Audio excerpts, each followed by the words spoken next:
Welcome back to Sissy Maya. Make sure to subscribe to our channel to never miss an update. Additionally, consider subscribing to my Patreon to get access to these features, and much more. Elias Hawke had dedicated the better part of 2 decades to his passion, time travel. Ever since he had been captivated by H.G. Wells' The Time Machine as a young boy, he had been obsessed with understanding and mastering the concept.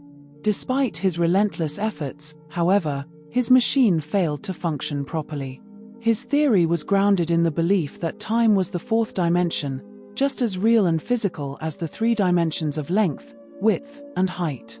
He had studied Einstein's theories of relativity and quantum mechanics, confident that these principles could be applied practically. But after countless attempts, he had hit an unyielding barrier. Elias knew his theory was solid. The problem lay in slowing down the traveler's metabolism to a point where they could be in suspended animation without dying. The centrifugal force of the spinning chamber caused the blood to pool in the body, preventing the necessary speed to make the jump. While he had managed to counteract this by using a dense magnetic field to float the chamber, the issue of the human body's limitations persisted. Cooling the body with liquid nitrogen might prevent blood pooling, but it would also prove fatal. He was on the verge of a breakthrough, yet the solution remained elusive. Elias's theory wasn't about traveling forward in time, but rather moving sideways through the space-time continuum, slipping into parallel dimensions like water passing through a screen. His machine wasn't a time machine, but a parallel dimensional transport device. To clarify this, Elias had labeled it PDTD. For 3 months, he worked without success, each test subject, monkeys, in this case succumbing to the strain.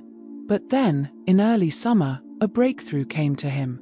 Instead of spinning the subject and risking blood pooling, he redesigned the machine. The seat would remain stationary while the outer rings rotated. He added a 3rd ring, which would spin in opposition to the other 2. He also encased the rings with high-intensity magnets, aiming to increase the magnetic flux and boost speed without needing large motors. This configuration would allow for a greater rotational relationship, cutting down on the energy required to break the dimensional barrier. After several more months of refinement, Elias was ready for another test. He selected a young male chimpanzee for the trial. After recording the animal's physical condition and gathering data, he placed the chimp into the device and initiated the rotation. At first, nothing seemed to happen. Slowly, he increased the speed, recording the relationship between the rings. At half the calculated speed that would have caused a malfunction, a glow started emanating from the center of the machine. The chimpanzee was no longer visible, but the probes monitoring the animal showed only slight increases in pulse rate and blood pressure. Elias pushed the speed up further.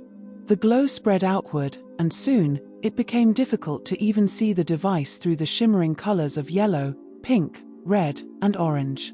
When the machine reached 78% of its maximum calculated speed, an intense burst of light enveloped the chamber.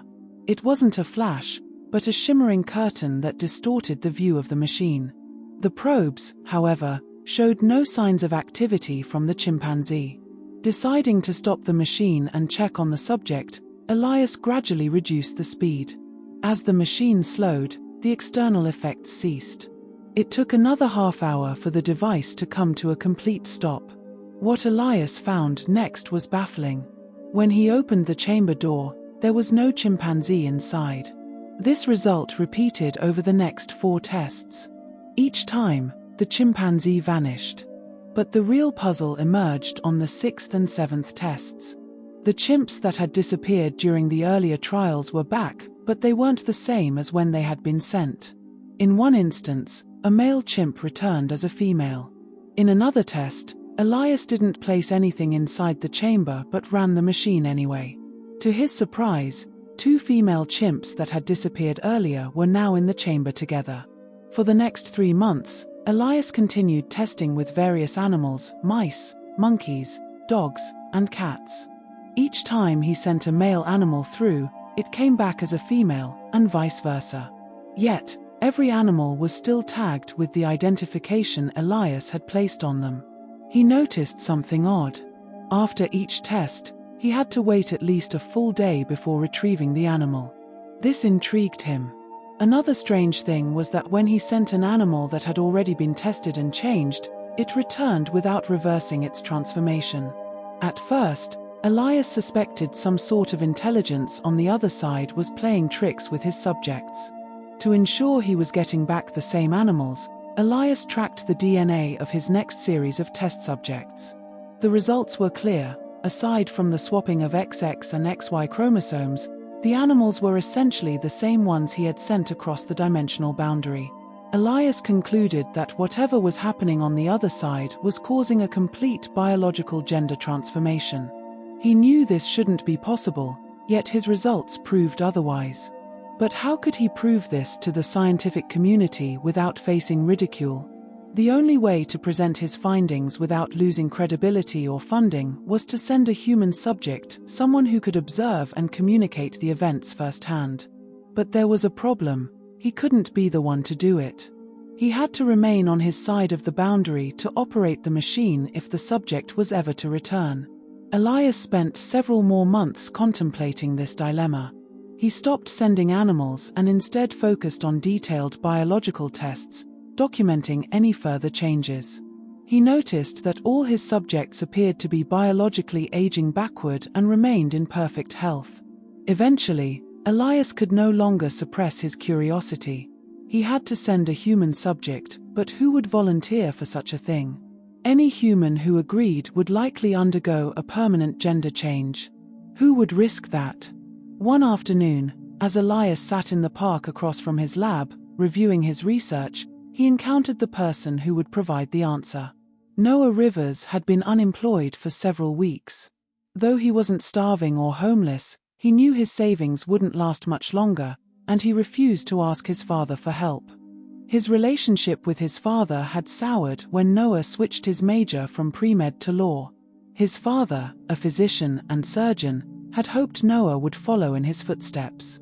In response, Noah's father had cut off his financial support, telling him, "No more lawyers in this family." That had been over a year ago. Now, with the loss of his part-time job, Noah was running low on funds. Even the small amount of money his mother sent him couldn't last forever. He had briefly considered a mason's assistant position, but his 5'4", 120-pound frame wasn't built for carrying bricks up ladders. So, he took a job at the local Burger King, but flipping burgers wasn't exactly his dream career. As he walked through the park, pondering his situation, he didn't know that his problems were about to be resolved. Noah had been walking for over an hour in the downtown area and was exhausted. He decided to sit down on a bench in the park across from the main university building. He noticed a distinguished, middle-aged man sitting on a bench. The man looked familiar, but Noah couldn't place where he had seen him before. Noah sat on the opposite side of the path and nodded in acknowledgement. "Good afternoon," the man said. "Good afternoon," Noah replied, sinking into his own thoughts. "You look lost in thought." "I hope everything's all right," the man said, noticing Noah's distant expression. "Oh, sorry. Just deep in thought," Noah responded. "I didn't mean to disturb you. You just looked a little troubled. I'm out of work, that's all. Trying to figure out whether to take a job offer. Sorry, I should introduce myself. My name's Noah Rivers. I'm a law student here at the university.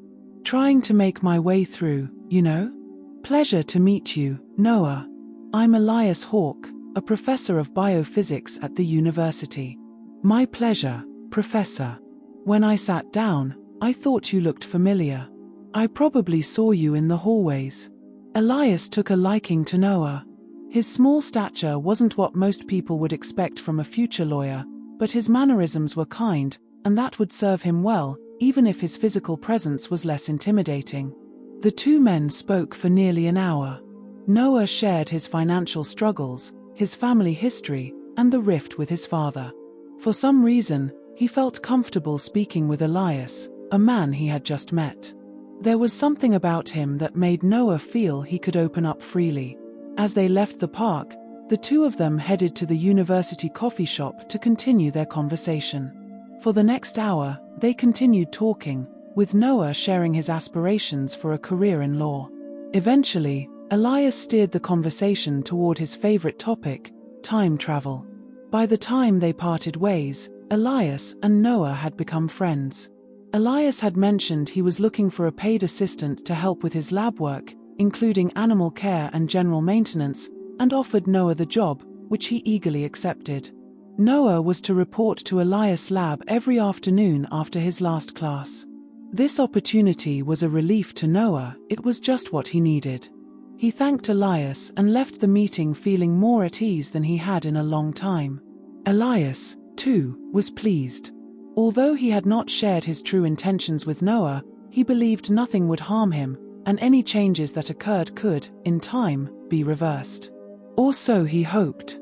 If Elias had known what was to come, he would have realized that while no harm would befall Noah, the experience would certainly change their lives in ways neither of them could foresee.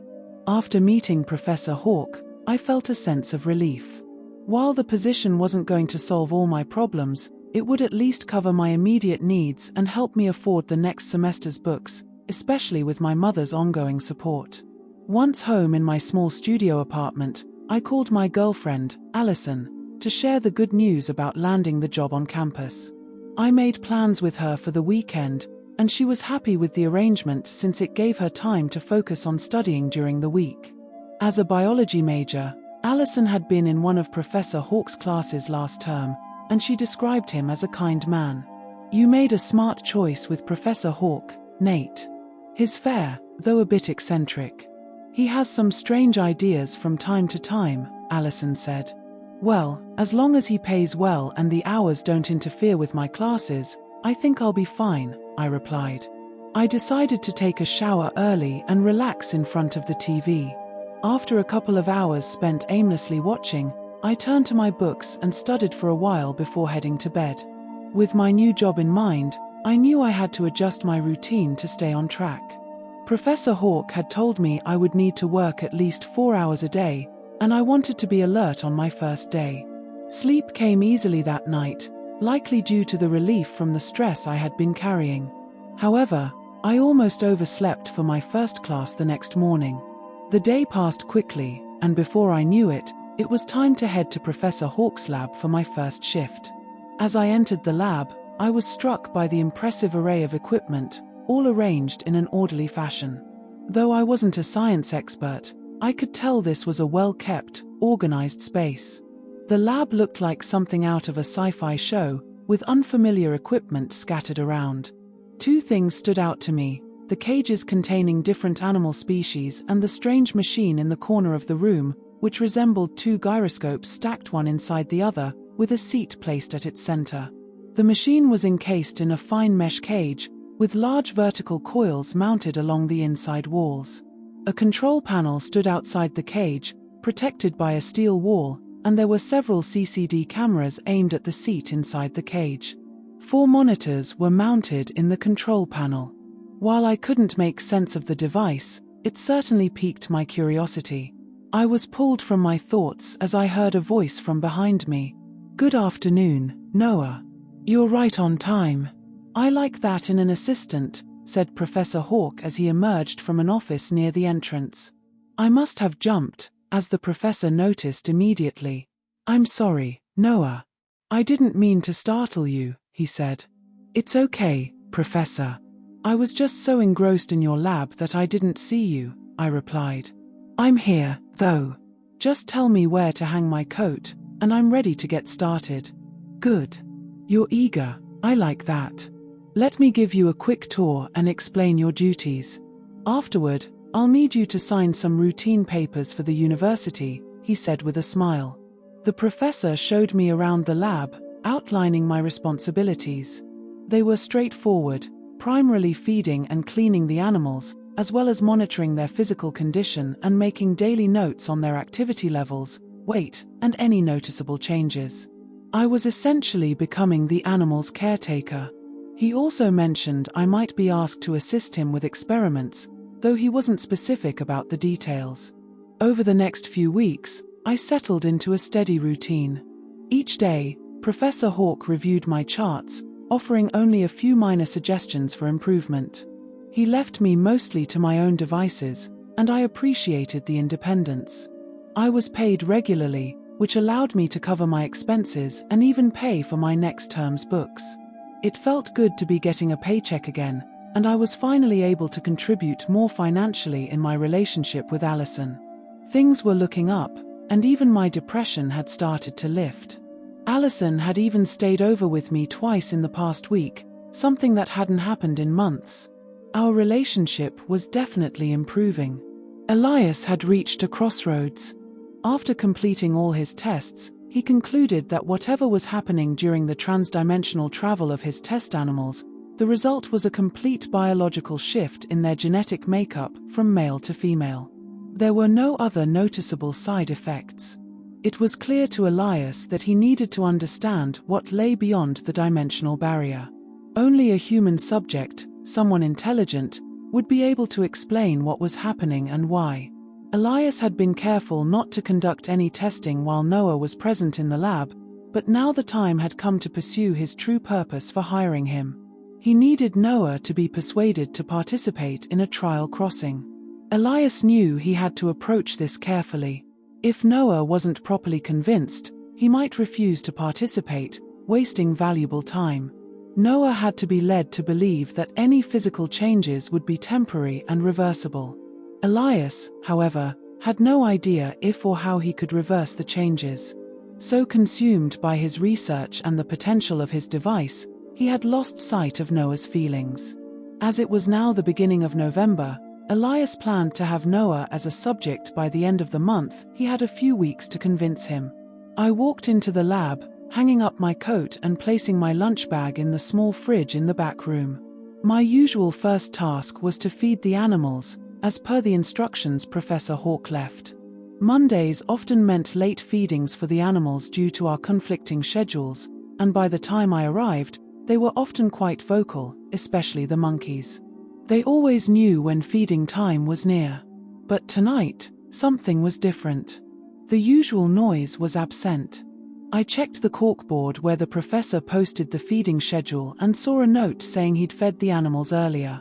All that was left for me to do was clean out the cages and wait for him to arrive. The note ended with, "I need to talk to you about a new project." I was intrigued. After cleaning the last cage, I sat at my bench, using the spare time to do some studying. The professor arrived about an hour later. "Good evening, Noah," Professor Hawke greeted me cheerfully as he entered the lab. "Sorry I'm late. I had to do some last-minute prep for tomorrow's exams. I'll be just a minute, then we can talk in my office." "Sure, Professor. I'm just doing some studying anyway," I said, my curiosity piqued. About 10 minutes later, we sat comfortably in his small office. He offered me a glass of sherry, which I accepted gratefully. 2 hours and several glasses later, he had given me an outline of his invention, a machine he believed could cross the time dimension barrier. He also shared a brief history of his results with the device. I was astonished, but I had a hard time believing the story. It sounded more like a science fiction plot than a scientific breakthrough. "Well, that's the gist of it, Noah. I suppose you'd like to see a demonstration?" the professor asked. "I sure would. It's hard to believe what you've told me, but I guess I'm just a skeptic," I replied. "I understand. I had a hard time believing it myself when it first happened.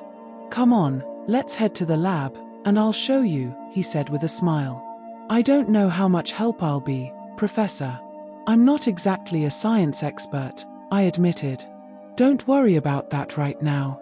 I just need someone to observe and verify what I'm doing. Scientists test, document, observe, test, and document some more. You'll be my witness and another pair of hands when needed," he explained. We walked toward the strange device in the corner of the lab. Recently, the professor had kept it hidden behind a curtain, and I hadn't dared approach it. I knew he had been using the machine with the animals, but I had no idea how. Now, I assumed he was about to tell me. Professor Hawke pulled back the curtain, revealing a machine completely different from what I had seen when I first started. It was fully rebuilt. "Do you know what this is, Noah?" he asked, answering his own question. "This is what I believe will be a breakthrough in physics. With this device, I hope to prove Einstein's theories of quantum mechanics and the existence of a physical spacetime continuum. I think I've succeeded, but I need more documentation." I had no idea what the professor was talking about, but I didn't want to seem ignorant, so I feigned interest. "Okay, Doc," I said, using the nickname I'd started calling him a few weeks ago. "I don't want to sound dumb, but I'm a little lost," I smiled. "No problem, my boy. This is heavy stuff," he replied with a chuckle. "See the lettering on the machine, PDTD? It stands for Parallel Dimensional Transport Device.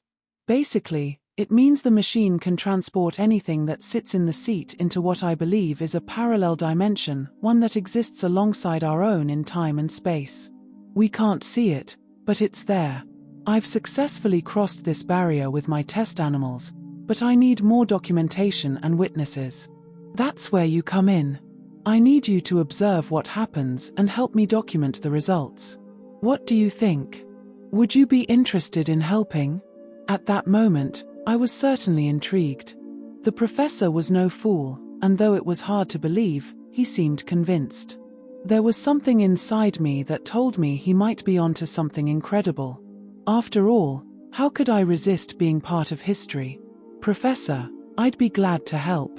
This sounds interesting, and maybe I should take more of an interest in science." "Count me in," I said. Had I known what would happen next, I would have run out the door. But at that moment, I was blissfully unaware. "Great. Let me show you what this thing can do," said the professor. We worked late into the night. I was in awe of how the machine functioned, but unease settled in when I saw that the animals had vanished once the machine powered down.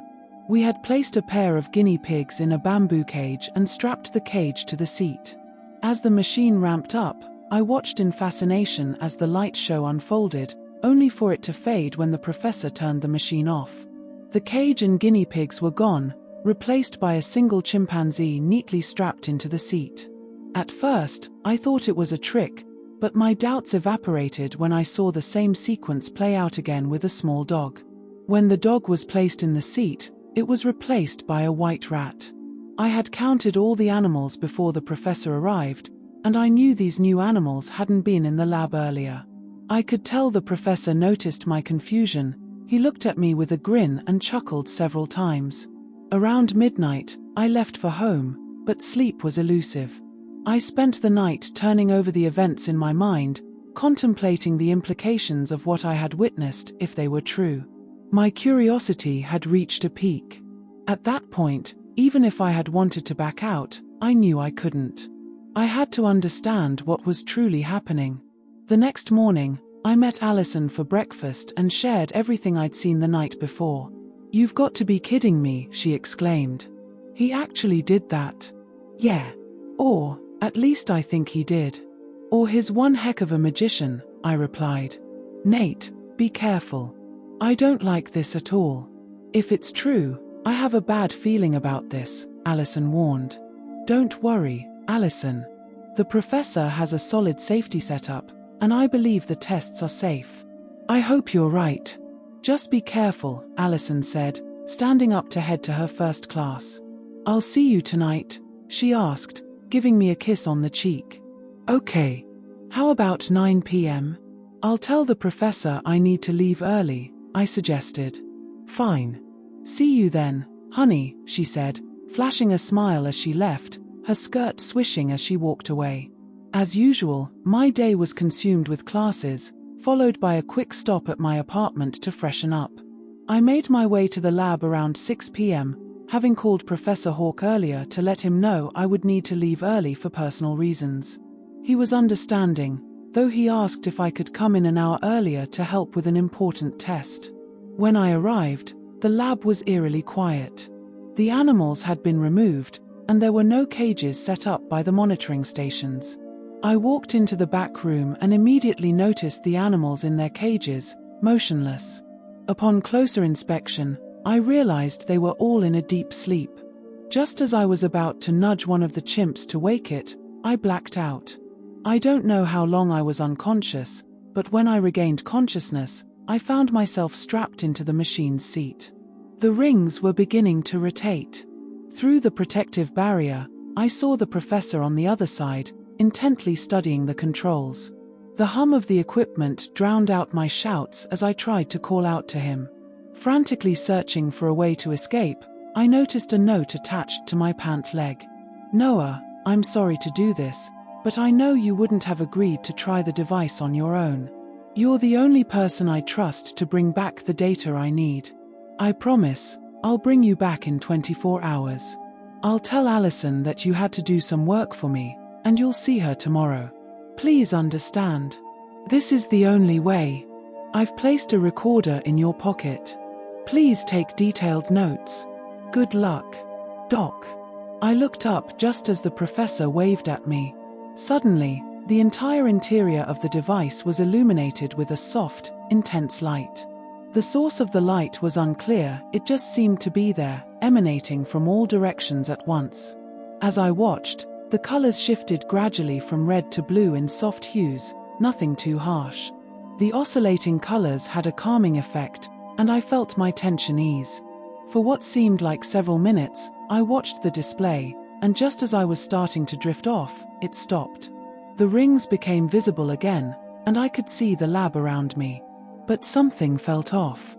It took me a moment to realize what had changed. Everything was reversed. The barrier was now on my left instead of the right. The windows of the lab were on the opposite side of the room from where they should have been.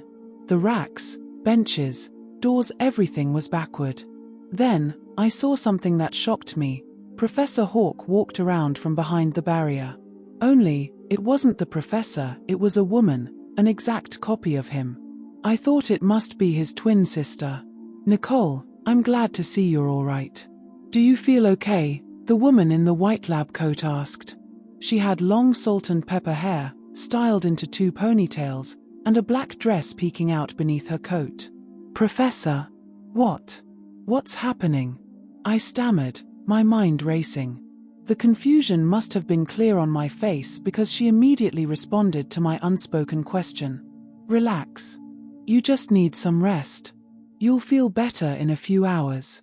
My body felt stiff, like it was fighting against me. Moving my arms and legs was a struggle, though my mind was still clear except for the disorienting sense that everything around me was backwards. The woman approached and took my wrist, checking my pulse. I studied her face closely. She looked exactly like Professor Hawke, down to the slight twitch at the corner of her mouth that he always had when he was deep in thought. The more I looked at her, the more confused I became. Then I noticed the hand she was holding, my hand. It looked different. Smaller. More delicate. Slowly, I started to regain control of my muscles. Everything felt off. As I tried to stand, the woman gently pushed on my back, helping me to my feet. Her cold hand on my back made me realize I was naked. "Take it slow, dear. You're still a little weak from the test," she said, her voice strikingly similar to the professor's, only softer. I was dizzy, and she caught me twice before I could stumble. She helped me to the doorway and guided me to an office where she carefully assisted me onto a cot. It was different from the one I'd seen before. The sheets were soft, feminine, and the bed was white, unlike the austere black covers the professor used. As I lay down, I caught a glimpse of myself in the mirror on the wrong wall, and the shock hit me hard. A beautiful, unclothed girl stared back. My hand, it made sense now. I had become a girl. But how? That's when I must have passed out again. I woke slowly, the warm sunlight streaming in through the window. As my eyes opened, I saw the woman sitting by the bed, reading papers. When I stirred, she looked up at me and smiled. "Good morning, Nicole. I hope you're feeling better today. You were quite out of it last night." I sat up, swinging my legs off the bed. A strange tingling sensation on my face made me raise my hand, and that's when I realized my hair. Long, Flowing hair fell around my face and onto the pink cotton nightgown I was wearing. My mind raced back to the mirror. I was a girl. I jumped up, rushed to the mirror, and froze. Staring back at me was a beautiful girl, with long, flowing hair cascading over my shoulders. I looked exactly like my twin sister, but I didn't have a sister. "I'm a girl," I exclaimed. "That blasted machine turned me into a girl." The woman looked surprised. "Oh my. You're not Nicole." "No, I'm not Nicole. I'm Noah Rivers." "Who's Nicole?" I asked, bewildered. "She was the one testing my machine last night." "I assumed you were her," the woman explained. "Nicole Rivers is my assistant." "My God, you are Nicole," she said, realization dawning on her face. "What are you talking about?" "I'm not Nicole, I'm Noah," I said, now irritable and walking toward the cot. The sensation of the nightgown and the cool air on my bare legs felt strangely foreign. "Yes, you are, dear. You're both," the woman replied gently. "Please, sit with me at the table, and I'll make us some coffee. I'll explain what I think happened." I was furious. I felt used, manipulated. I had been tricked into being a guinea pig for the machine, and now this woman, who looked like the professor's twin sister, was trying to explain why I now looked like a girl who resembled her. If I hadn't been in a state of shock, I probably would have lashed out. But I sat at the table as asked, my anger simmering as the woman made coffee. "I'm Elias Hawke," she said. "I need to ask you a few questions, and your answers will help confirm or deny my suspicions. I know you're upset, but let's at least try to figure out what happened." "Okay." I had calmed down a bit, and there was nothing else I could do but cooperate. "Okay," I replied, my tone still sharp. For the next hour or so, Ms. Hawke asked me about myself and my involvement with Professor Hawke. My answers seemed to surprise her, especially when I explained that I had been working with a male professor, Elias Hawke, on the same project she had been involved in. She took extensive notes and recorded our conversation. Finally, she set down her notepad, a look of triumph on her face. "It works. It really works," she said, her tone matter-of-fact. "What works?" I asked, confused. "Transdimensional travel," she said, emphasizing the words. "Nicole, and I'm calling you that because that's who you really are. I think this is what happened. It's been 6 months since I transitioned from one physical dimension to another. Occasionally, I find myself wishing I could return to the other side, but I usually push those thoughts aside. I've adjusted to my new life with surprising ease. Maybe it's because, at the core, it feels like my life to begin with. Whether on this side of the barrier or the other, it doesn't matter, they're simply mirrored versions of each other. The gender shifts in the mammals here don't bother me much. Everything in the time-space continuum feels in balance, everything exists simultaneously on both sides. Births, deaths, marriages, divorces, everything happens in sequence. Even Elise Bennett, my girlfriend, is here as a man, now a male nurse at the hospital. His name? Anton Bennett. My transition into a girl was simply a result of the balance between these two dimensions and the harmony necessary for their coexistence. As for my issues with my father, they no longer exist. On this side, he's now my mother, and my mother is my father. And since my father now holds the purse strings, I receive all the financial support I need. Nicole took the job with Elias not out of necessity, but more as a way to ease the burden on my father and gain some independence. I suppose Nicole has effectively taken my place as Noah on the other side. Since she has chosen not to return, which would have forced my return here, we're both content with the arrangement. Elias has since removed the main drive from her machine, rendering it inoperable. I can only assume Elias has done the same on the other side. In truth, I've grown fond of my new role as a female. It feels refreshing and fun. I just hope that Nicole, my alter ego, is finding satisfaction in the life I left behind. I'm sure Elise Bennett will make sure of that. Don't forget to join me on Patreon for exclusive content,